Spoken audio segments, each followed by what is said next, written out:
হাসরের ময়দানে যখন মানুষ জান্নাতি হতে চায়, জান্নাতি হবে, সর্বপ্রথম যেই জিনিসটার প্রয়োজন হবে সেটা হলো আল্লাহর দয়া। বলুন কি? যে যত বড় পীর বুজুর্গ আউলিয়া গাউস কুতুব হোক না কেন, নবী রাসূল পয়গম্বর হোক না কেন, আল্লাহ যদি দয়া না করে কেউ পার হতে পারবে? জোরে বলেন, পারবে? এজন্য আমাদের আল্লাহর দয়ার দরকার আছে না নাই? আল্লাহর ভালোবাসার দরকার আছে না নাই? জান্নাতি হতে চাই কি চাই না? আবার বলেন, চাই কি চাই না? জোরে বলেন, চাই কি চাই না? আরো জোরে চাই। আল্লাহ পাক রব্বুল আলামিন বলছেন, যদি আমি আল্লাহর ভালোবাসা চাও, আমি আল্লাহর মুহাব্বত অর্জন করতে চাও, তোমাদের ভিতরে কাজ থাকতে হবে 4টি। বলুন কয়টি? আরো জোরে আবার বলেন, কাজ কয়টি? আল্লাহ পাক রব্বুল আলামিন পবিত্র কোরআনের ভিতরে বলেছেন, যার ভিতরে 4টি কাজ থাকবে সেই আল্লাহ তাআলার ভালোবাসা পাবে। আর আল্লাহ তাআলার ভালোবাসা যে পায়, আল্লাহ তাআলার দয়া সে পায়, আল্লাহর দয়া যে পায় সে আল্লাহ তাআলার হাসতে হাসতে জান্নাতে চলে যায়। কোন সুবহানাল্লাহ। তাহলে এই 4টি কাজ কি কি জানার দরকার আছে না নাই? কথা বলতে হবে, আছে না নাই? আমাদের ভিতরে অনেক মানুষ আছি, গুনাহ করতে করতে জাহান্নামী হয়ে বসে আছি, ঠিক কি না? গুনাহ করতে করতে গুনাহ করতে করতে জাহান্নামী হয়ে বসে আছি। আবার দেখা গেছে আমাদের আপনজন, মা বাবা, আত্মীয় স্বজন, ছেলে মেয়ে, ঘনিষ্ঠ যারা গুনাহ করে করে তাওবা না করে আল্লাহর কাছে প্রিয় হতে না পেরে তারাও দুনিয়া ছেড়ে চলে গেছে কবরে, ঠিক কিনা? তাহলে বলুন, আমাদের সুযোগ আল্লাহ দিয়েছে, দুনিয়াতে বাঁচিয়ে রেখেছে, আমাদেরও জাহান্নামের আগুন থেকে বাঁচতে হবে। আমাদের মা বাবা আপনজন যারা কবরবাসী হয়ে গেছে তাদেরকেও জাহান্নামের আগুন থেকে বাঁচাইতে হবে।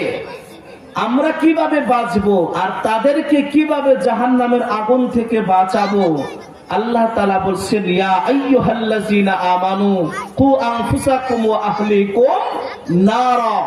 তুমি নিজেও দোজখের আগুন থেকে বাঁচো, আহাল পরিবার পরিজনদেরকেও দোজখের আগুন থেকে বাঁচাও। যারা মারা গেছে, দুনিয়া ছেড়ে বিদায় নিয়ে গেছে, তারা কি আমাদের পরিবার ছিল না? কথা বলেন না কেন? ছিল না? অবশ্যই ছিল। এখন তারা জান্নাতে আছে না জাহান্নামে আছে, কোন জায়গায় আছে আমরা তো জানতে পারি না। তবে আমাদের একটা মনের ধারণা, তারা যে গুনার কাজ করে গেছে জান্নাতে দিছে না জাহান্নামে দিছে, আল্লাহ তাআলার কাছে আমরা আশাবাদী আল্লাহ যেন তাদেরকে মাফ করে জান্নাতে দেয়। আর যদি জাহান্নামে যায়াই থাকে, যদি শাস্তির সম্মুখীন হয়াই থাকে, তাহলে আল্লাহ তাআলা কিছু অপশন দিয়েছেন, কিছু সুযোগ দিয়েছেন। আপনজন যারা বেঁচে আছেন তাদেরকে কি কাজ করলে আপনজন কবরের আযাব থেকে বাঁচবে, কি কাজ করলে তারা জান্নাতি হতে পারবে, আর আমরা কোন কাজ করে গেলে কবরে যাওয়ার পরে জান্নাত পাইতে পারবো, এগুলো শুনবো, জানবো, মানার চেষ্টা করবো ইনশাআল্লাহ। 1 নাম্বার কাজ, বলুন কয় নাম্বার? 1 নাম্বার। আল্লাহ রাব্বুল আলামিন বলেন,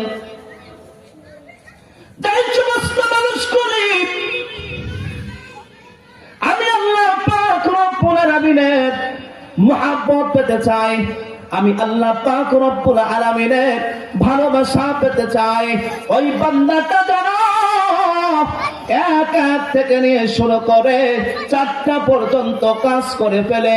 4 কাজ করে ওরা ব্যক্তি যদি দুনিয়া ছেড়ে চলে যায়, ওই বান্দা মরতে দেরি হবে, আমি আল্লাহর জান্নাত পেতে দেরি হবে না। আওয়াজ করে বলা যাবে কি সুবহানাল্লাহ।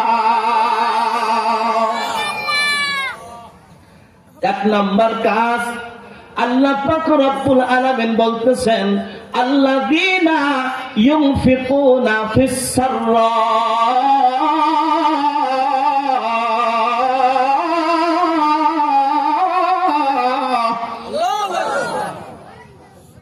এক নাম্বার কাজ আল্লাহ পাক রব্বুল আলামিন বলতেছেন আল্লাযীনা যারা আল্লাহ পাক রব্বুল আলামিনের রাস্তায় সম্পদ খরচ করবে, টাকা পয়সা খরচ করবে, সচ্ছলতা থাকা অবস্থায়। বলুন কি থাকা অবস্থায়?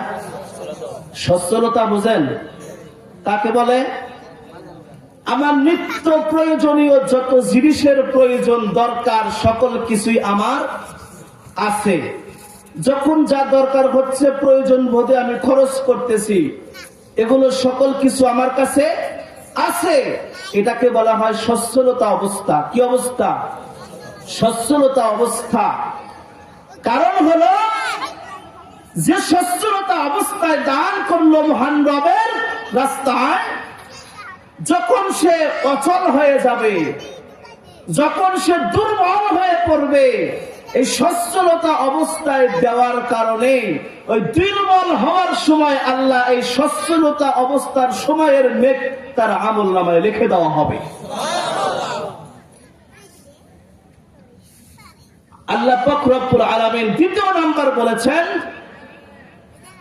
অদ্দররা, অসচ্ছল অবস্থা, গরিবী হালা, দুর্বল অবস্থা। যে দান করবে, আল্লাহর রাস্তায় খরচ করবে, আল্লাহ পাক রব্বুল আলামিন ওই দুর্বল অবস্থায় দান করার খাতিরে, দান করার কারণে বান্দা যখন একবারে নিঃস্ব হয়ে যাবে, একদম দুর্বল হয়ে পড়বে, কিছুই দান করতে পারবে না, এমন সময় আসবে অসচ্ছল থাকা অবস্থায় যে দান করেছে, না করার পরেও আফসোস করবে যে পারছি না, এখন কিছু নাই। যা দান করেছিলেন অসচ্ছলতা অবস্থায় থাকায়, ওই সময়ে দান করার নেক তার আমলনামায় লিখে দিবে। শুধু তাই নয়, আল্লাহ পাক রব্বুল আলামিন বলছেন এই দান করার খাতিরে মা বাবা আপনজন যারা কবরে, তাদের কবরের আযাব আল্লাহ তাআলা মাফ করে দিবে। প্রমাণ দরকার আছে না নাই? মাফ যে আল্লাহ করবে, প্রমাণ লাগবে না? বন্ধুগণ আমার ভাইরা রে, এটা যদি প্রমাণ করতে যাই, এটা যদি প্রমাণ করতে হয়, যেতে হবে হযরতে হাসান বসরি রাহমাতুল্লাহি আলাইহির কাছে। যেতে রাজি আছি না নাই? যেতে চাই কি চাই না? এ মুসলমান, হযরতে হাসান বসরি রাহমাতুল্লাহি আলাইহি ওই জামানার একজন মহিলা, ওই জামানার একজন মহিলা গর্ভবতী অবস্থায় থাকাকালীন তার স্বামীটা দুনিয়া ছেড়ে বিদায় নিয়ে চলে গেছে। স্বামীটা দুনিয়া ছেড়ে বিদায় নেওয়ার পর এক সময় দেখা গেল দুনিয়ার জমিনে ওই মহিলা বাচ্চা প্রসব করলো। বাচ্চা প্রসব করার পর হাঁটি হাঁটি পা পা করে দুনিয়ার জমিন থেকে বড় হয়ে গেল। একে একে দেখা যায় আস্তে আস্তে করে 15 থেকে 16 বছর বয়স হয়ে গেল। বয়সটা হবার পর ছোট থেকে যে বড় করেছে, যেখানে গিয়েছে সেখানেই তাকে নিয়ে যাওয়া হয়েছে, যেখানে সে চলতে গেছে সেখানেই তাকে নিয়ে যাওয়া হয়েছে। একটা কিছু খাবারের কিছু অর্জন করলে মেয়েকে ছাড়া কন্যাকে ছাড়া কিছুই খেতে পারে নাই। দেখা গেছে চোখের আড়াল যদি হইতো, মা সন্তানের চোখের আড়াল হতে পারতো না। চিৎকার করে করে চোখের পানি ছেড়ে ছেড়ে কান্না করত, আর দেখে দেখে বলতো আমার কন্যা, আমার কন্যা, তুমি আমার চোখের আড়াল হয়ে গেলা, কোথায় তুমি চলে গেলা? তুমি তাড়াতাড়ি দ্রুত আমার কাছে চলে আসো। এক পর্যায়ে দেখা গেল এত আদরের সন্তান, যত্নের সন্তান এখন হাঁটি হাঁটি পা পা করে বড় হবার পর দুনিয়া ছেড়ে এক সময় চলে গেল, অর্থাৎ মৃত্যুবরণ করল।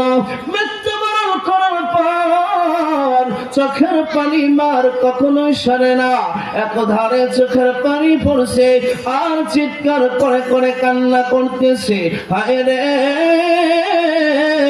দুনিয়ার জমিনে আমার কন্যা সন্তানটাই সম্বল ছিল, আমার কন্যা সন্তানটা ছাড়া আমি কিছুই বুঝতাম না।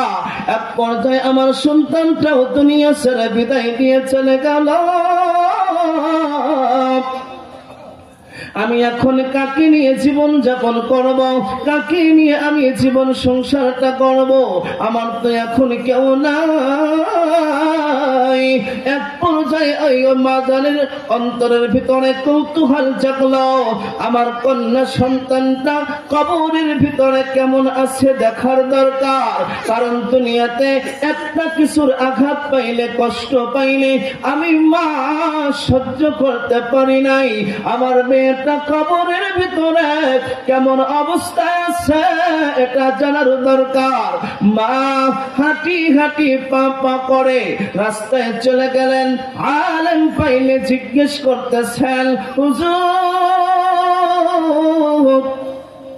দুনিয়ার জমিন ছেড়ে আমার একজন কন্যা সন্তান চলে গেছে, আমি জানতে চাই আমার কন্যা সন্তানের কবরের কি অবস্থা। আমি জানতে চাই আমার কন্যা সন্তানটা দুনিয়ার জমিন থেকে যাবার পর কবরের ভিতরে জান্নাতে আছে নাকি জাহান্নামে আছে। আলেম ডাক দিয়া বলতেছেন, মা গো কবরের খবর একমাত্র জানে আমার আল্লাহ। কথা বলুন ঠিক কিনা? কবরের খবর একমাত্র জানেন কে? আল্লাহ। আলেম দেখতে বলতেছে,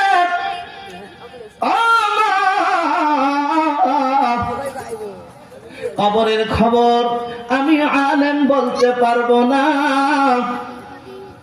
একমাত্র আমার আল্লাহ ছাড়া কবরের খবর কেউ জানতে পারে না, বলতেও পারে না। আম্মা জান ওখান থেকে হাঁটি হাঁটি পা পা করে আর এক আলেমের কাছে চলে গেছে। আলেমের কাছে যাবার পর জিজ্ঞেস করতেছেন, হুজুর আমি জানতে চাই আমার কন্যা সন্তানটা দুনিয়া ছেড়ে বিদায় নেবার পর, দুনিয়ার জমিন থেকে চলে যাবার পর কবরের ভিতরে জান্নাতে আছে নাকি জাহান্নামে, নাকি আযাবের ভিতরে গ্রেফতার আছে, আমি জানতে চাই। আলেম বলতেছেন, মা গো কবরের খবর তো আমি কইতে পারবো না, কবরের খবর আমি জানতে পারি না, একমাত্র জানে আমার আপনার। আওয়াজ করে বলেন, জানেন কে?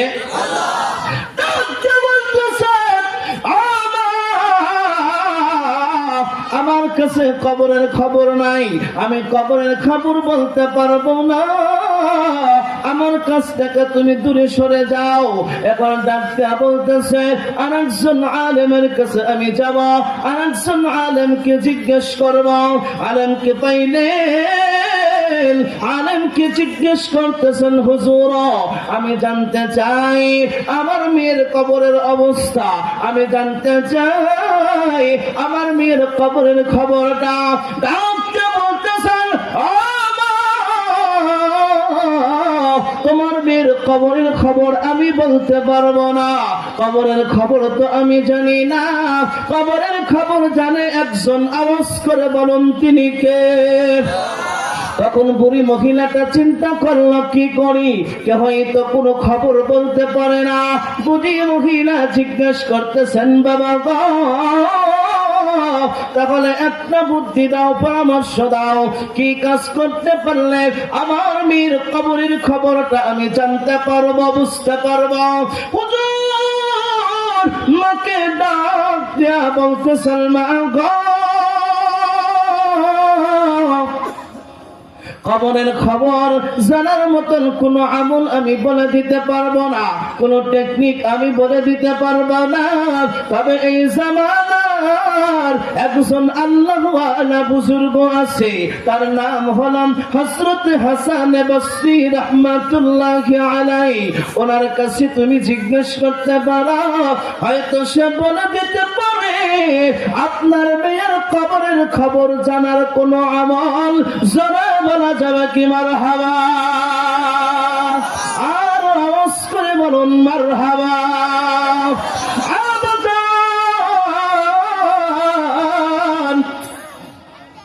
মা ওখান থেকে হাঁটি হাঁটি পা পা করে চলে গেল হাসান বসরি রাহমাতুল্লাহি আলাইহির কাছে। হাসান রাহমাতুল্লাহি আলাইহি কাছে ডাকা বলতেছেন, বাবা গো, বড় আশা লইয়া ভরসা লইয়া বড় আশা লইয়া ভরসা লইয়া তোমার কাছে আইছি। তুমি যদি আমাকে একটা আমল শিখিয়ে দিতা, ওই আমলটা শিখিয়া আমলটা করিয়া আমার মেয়ের কবরের খবর আমি জানতে পারতাম। হাসান বসরি রাহমাতুল্লাহি আলাইহি ডাক দিয়া বলতেছেন, ও মা, তোমার আমল তো আমার জানা নাই, তবে আমি একটা ছোট্ট আমল দিতে পারি।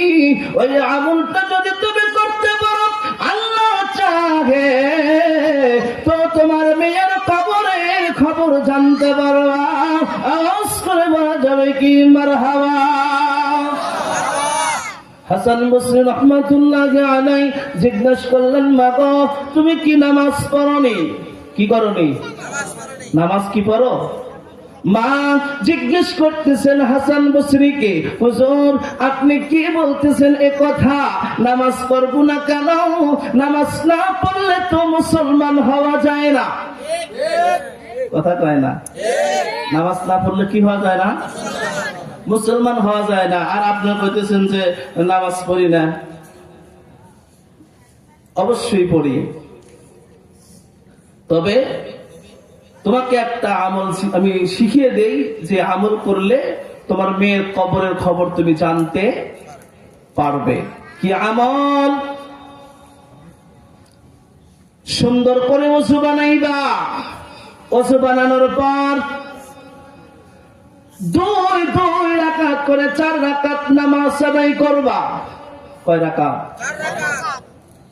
নামাজ যেটা আছে সেটা তো পড়বে নই, আরো আলাদা ভাবে বাড়তি ভাবে কয় রাকাত? 4 রাকাত নামাজ আদায় করবা।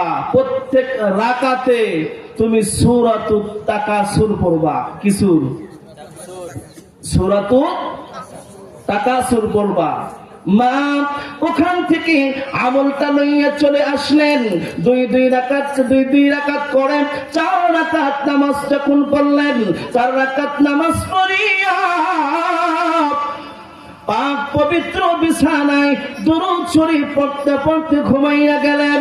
দুরূদ শরীফ পড়ে পড়ে ঘুমানোর ভিতরে রাত্র যখন গভীর হয়ে গেছে, ঘুমের ঘরে স্বপ্ন দেখে তার কন্যা সন্তানটা জাহান্নামের আগুনের ভিতরে ধাউ ধাউ করে জ্বলছে। কার ভিতরে? জাহান্নামের আগুনের ভিতরে ধাউ ধাউ করে জ্বলছে। চিৎকার দিয়ে উঠেছে, স্বপ্ন ভেঙে গেছে, জমিনে পড়ে আছে। আশেপাশের গ্রামের লোকজন, মা বোনেরা জমে গেছে। কি হয়েছে তোমার? বলে, আমি স্বপ্ন যুগে এটা দেখেছি, আমার আদরের কন্যা সন্তানটা কবরে জাহান্নামের ভিতরে জ্বলতেছে। কিভাবে দেখলা? হাসান বসরি রাহমাতুল্লাহি আলাইহির কাছ থেকে আমল নিয়ে এসেছিলাম, সে অনুযায়ী আমল করে আমি আমার মেয়ের কন্যা সন্তানটা আযাবের খবর জানতে পারছি, এজন্য আমি পেরেশান। তখন ডাক দিয়া বলতেছে, যাও হাসানে বসরির কাছে চলে যাও, ওখান থেকে তুমি আরেকটা আমল নিয়ে আসবা। যে আমলটা আনলে পরে তোমার মেয়েটা জাহান্নামের আগুন থেকে বেঁচে যাবে। হাসানে বসরির কাছে চলে গেলেন। হাসানে বসরির কাছে যাওয়ার পর বলতেছেন, হুজুর এমন একটা আমল আমাকে জানিয়ে দেন, যে আমলটা করতে পারলাম আমার মেয়ের কবরের আযাব থেকে বেঁচে যাবে।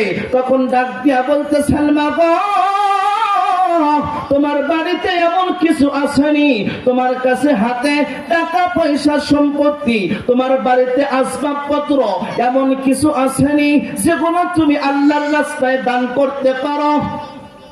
মহিলা বলতেছেন, আমার কাছে তো এই মুহূর্তে টাকা পয়সা কিছুই নেই, আমি কি দান করব আল্লাহর রাস্তায়? তখন হাসানে বসরি রহমতুল্লাহি আলাইহি বলতেছেন, তোমার বাড়িতে কি আছে? তোমার বাড়িতে যা আছে সেগুলো আল্লাহর রাস্তায় দান করবা, আর বলবা, আল্লাহ তোমার রাস্তায় দিলাম, আমার মেয়ের কবরের আযাবটা তুমি মাফ করে দিও। বলতেছে, আমার বাড়িতে একমাত্র খানা পিনার জন্য গ্লাস, প্লেট, এই আসবাবপত্রের ভিতরে 2-4টা আছে, ওগুলো যদি আমি দান করে দিই তাহলে আমি চলবো কিভাবে? তখন বলতেছে, তোমার সাধ্য অনুযায়ী তুমি আল্লাহর রাস্তায় দান করো, খরচ করো, এর বিনিময়ে আল্লাহ তোমার মেয়ের কবরের আযাব মাফ করে দিবে। সঙ্গে সঙ্গে চলে আসলেন। চলে আসার পর বাড়িতে যেগুলো আসবাবপত্র ছিল ওই সময় তোমার সকল কিছু আল্লাহর রাস্তায় দান করে দিল।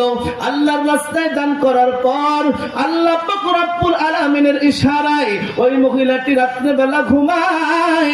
ঘুমানোর সঙ্গে সঙ্গে রাত্রেবেলা স্বপ্ন দেখে তার কন্যা জান্নাতের মেহমান হয়ে গেছে। এরকম আমাদের আপনজন কবরে আছে না? কারোর মা, কারোর বাবা আছে না নাই? কথা বলেন, আছে না নাই? তারা কবরে জান্নাতে আছে না জাহান্নামে আছে, জানার দরকার আছে না নাই? আমরা অবশ্যই জানবো, তাদেরকে জান্নাতে নেওয়ার ব্যবস্থা করতে চাই কি চাই না? আওয়াজ করে বলেন, চাই কি চাই না? অবশ্যই চাই। যারা চান, আমরা নিজেও দোজখের আগুন থেকে বাঁচতে চাই, আমার আহাল পরিবার প্রয়োজন, মা বাবা আপনজন যাদের চলে গেছে দুনিয়া ছেড়ে তাদেরকেও জাহান্নামের আগুন থেকে বাঁচাইতে চাই। তাহলে করতে হবে কি? আল্লাহর রাস্তায় দান আর সদকা। আমি বলেছিলাম, আলমার ও মা'মান আহাব্বা, যার সাথে যার মহাব্বত তার সাথেই তার কিয়ামত। এই হাদিস কখনো শোনেন নাই আপনারা? যার সাথে যার মহাব্বত তার সাথেই তার কিয়ামত। যদি আমরা কেউ চোরের সাথে মহাব্বত রাখি, হাসর নাসর তার সাথেই হবে, ঠিক কিনা? যদি আমরা মদখোরের সাথে মহাব্বত রাখি, হাসর নাসর তার সাথেই হবে, ঠিক কিনা? যদি আমরা নাচ গান আড্ডাবাজির সাথে মহাব্বত রাখি, ভালোবাসা রাখি, হাসর নাসর তার সাথেই হবে, ঠিক কিনা? আর যদি আমরা মাদ্রাসা মসজিদের সাথে মহাব্বত রাখি, হাসর নাসর তার সাথেই হবে। কথা বলুন, ঠিক কিনা? হাসরের ময়দান যেদিন কায়েম হবে, ইসরাফিল আলাইহিস সালাতু ওয়াস সালাম যখন সিংহায় ফুৎকার মারবে, পৃথিবী ধ্বংস হবে কি হবে না? আওয়াজ করে বলেন, হবে কি হবে না? যার সাথে যার মহাব্বত তার সাথে যার কিয়ামত, এটা বোঝার জন্য বলছি। হাসরের ময়দান যেদিন হবে, কায়েম হবে, সিংহায় যেদিন ফুৎকার দেওয়া হবে, পৃথিবীর সকল কিছু তছনছ হয়ে যাবে, চুরমার হয়ে যাবে, পানি আর পানি। তখন আল্লাহ পাক রব্বুল আলামিন সকল কিছু ধ্বংস করলেও মসজিদ ধ্বংস হবে না। সুবহানাল্লাহ। কি ধ্বংস হবে না? মসজিদ ধ্বংস হবে না। যখন মসজিদ ধ্বংস না হবে, তখন এই পৃথিবীর যত মসজিদ আছে সকল মসজিদ গুলো সিরিয়াল ধরবে। কি ধরবে? সিরিয়াল ধরবে। কিভাবে? আপনারা কখনো ট্রেন দেখেছেন? ট্রেন দেখেছেন? রেলগাড়ি যাকে বলে দেখেছেন? রেলগাড়ি যে কিছু সময় পর পর একটা করে কি থাকে, বাসের মতো বগি বা ডাব্বা যেটা বলেন আর কি। পৃথিবীর সকল মসজিদ গুলো ওই দিন সিরিয়াল ধরবে। সিরিয়াল ধরে একে একে সিরিয়াল ধরে যায় ধাক্কা লাগবে কাবা শরীফের সাথে। কোন সুবহানাল্লাহ। কার সাথে লাগবে? কাবার সাথে। কাবা হলো ইনজিল। কাবা হলো কি? ইনজিল। তখন মসজিদ গুলো তার সাথে লেগে বলবে, ইনজিল সাহেব আমাদেরকে এখন জান্নাতে নিয়ে যান। সুবহানাল্লাহ। কই নিয়ে যান? জান্নাতে নিয়ে যান। এখন ইনজিল সাহেব বলতেছে, জান্নাতে যে নিয়ে যাব, খালি ইনজিল খালি গাড়ি কেমনে যায়? ট্রেন কি খালি খালি যায়? কথা বলেন না কেন? কি নিয়ে যায়? যাত্রী নিয়ে যায়, মালামাল নিয়ে যায়, তাই না? এখন ইঞ্জিন সাহেব বলতেছে খালি খালি কেমনে যায়, ওদি তেল খরচ করে লাভ আছে? আছে লাভ নাই। তখন বগি বলতেছে যদি তাই হয় তাহলে যাত্রী কারা, প্যাসেঞ্জার কারা, কাদেরকে নিয়ে যাব জানার দরকার আছে না? তখন বলতেছে আজকের এই গাড়ির প্যাসেঞ্জার আর যাত্রী হলো ওরা দুনিয়াতে বেঁচে থাকা অবস্থায় যারা তোমাকে উন্নত করেছে, সৌন্দর্য বাড়াইছে, আমি আল্লাহকে খুশি করার জন্য দান সদকা করছে, মসজিদ আবাদ করছে, তাদেরকেই আজকে এই বগির ভিতরে উঠাইয়া জান্নাতে নিয়ে যাবে। কোন সুবহানাল্লাহ। আর মুসলমান খেয়াল করে শোনো, এবার সকল মসজিদ আবাদকারীদেরকে বগির ভিতরে উঠাইয়া ইঞ্জিন সাহেব জান্নাতের দিকে রওনা হয়ে গেছে। জান্নাতের দিকে যখন রওনা হয়ে যায়, আমাদের দেশের ভিতরে দেখবেন কিছু লোকাল গাড়ি আছে, আসেনি? চলছে, গন্তব্যস্থলে চলে যাবে। ওই জায়গায় যাওয়ার আগে কিছু কিছু জায়গায় টপিস দেয়। কেন টপিস দেয় বলেন তো? এই ভাই দাঁড়ান দাঁড়ান দাঁড়ান, আমাকে নিয়ে যান, আমাকে নিয়ে যান। কই যাইবা? অমুক জায়গায় যাব। এখান থেকে 2 জন নিচে, আর এক জায়গা থেকে 2 জন নিচে, নেয় কি নেয় না? জান্নাতে যখন ইঞ্জিন সাপ নিয়ে চলে যাবে, ওই সময় ডাক দিয়া বলবে চলো গো গন্তব্য স্থলে জান্নাতে যাই। হঠাৎ করে দেখা গেল বাসের অথবা বগির ডান পাশে বা বাম পাশে 5 জন লোক দাঁড়াইয়া ডাক দিয়া বলতেছেন আজকে যান, আজকে যান, আমাদেরকে সাথে করে নিয়ে যান। তখন ডাক দিয়া বলতেছে তোমরা কারা, তোমরা কোথায় যাইবা? বলে আমরাও জান্নাতে যেতে চাই, আপনাদের কাছে জানতে চাই যারা টিকিট কেটে কেটে বগির ভিতরে ওঠেন, ট্রেনে ওঠেন, টিকিট লাগে কি লাগে না? কথা বলেন না কেন? টিকিট লাগে কি লাগে না? ওই 5 জন ডাক্তার বলতেছেন ইঞ্জিন সাহেব, ও কন্ট্রাক্টর সাহেব, হেল্পার সাহেব, ও ড্রাইভার সাহেব, আমাদেরকে গন্তব্য স্থলে নিয়ে যান, আমরাও যেতে চাই। তখন ড্রাইভার সাহেব ডাক দিয়া বলতেছে তোমরা যে যেতে চাও তোমাদের কাছে কি টিকিট আছে? কি আছে? টিকিট ছাড়া নিবে? কথা কয় না, নিবে? তোমাদের কাছে কি টিকিট আছে? তখন ওই 5 জন লোক ডাক দিয়ে বলতেছেন হা হা হা, আমাদের কাছেও টিকিট আছে। বলে কি টিকিট তোমাদের কাছে আছে? আমি দেখতে চাই, জানতে চাই। দেখবে কি দেখবে না? অবশ্যই দেখবে। তখন ডাক্তার বলবে আমরা 5 জন হলাম একত্রিত বন্ধু, তালতলি পূর্ব পাড়ার আমরা 5 জন মানুষ। আমরা হলো ওই একদিন ডিসেম্বর মাসের 25 তারিখে মাহফিল হয়েছিল। এই জান্নাতের বাগান আল্লাহ তাআলা এখানে করার ব্যবস্থা করে দিয়েছিল। ইমাম সাহেব, বক্তা সাহেব বলেছিল এই জান্নাতের বাগানে বসে মসজিদ উন্নতি কল্পে, মসজিদকে সুন্দর করার জন্য, আল্লাহকে খুশি করার জন্য আমরা 5,000 10,000 করে টাকা দিয়ে দিয়ে আজকের এই জান্নাতি বাসের টিকিট কেটেছিলাম। আমাদের কাছে 10,000 টাকার টিকিট আছে। তখন টিটি সাহেব অথবা ড্রাইভার সাহেব দেখবে টিকিট তো অবশ্যই আছে, অমুকের কাছে 10,000 টিকিট, অমুকের কাছে 15,000 টাকার টিকিট। যখন দেখবে টিকিট আছে, বলুন তো জান্নাতের বগিতে ওঠার আর কোন অসুবিধা হবে? টিকিটের দরকার আছে না নাই? আমি এই 5 জন মানুষ আপনাদের কাছ থেকে নিতে চাচ্ছি। আপনাদের ভিতরে আমি চাইতেছি টিকিটওয়ালা জান্নাতে যেতে চাই, সার্টিফিকেট চাই। হাসরের ময়দানে যেন আমাদের জান্নাতে যেতে অসুবিধা না হয়, কবরের আমাদের আপনজন যারা কবরে তাদের যেন আযাব না হয়। এমন 5 জন লোক একে একে দাঁড়াবেন আর বলবেন হুজুর আমি এই মসজিদের জন্য জান্নাতি টিকিট নেওয়ার জন্য 10,000 টাকা দান করব। আওয়াজ করে বলুন পারবেন কি পারবেন না? যে কইছে পারবো সেই দান করব।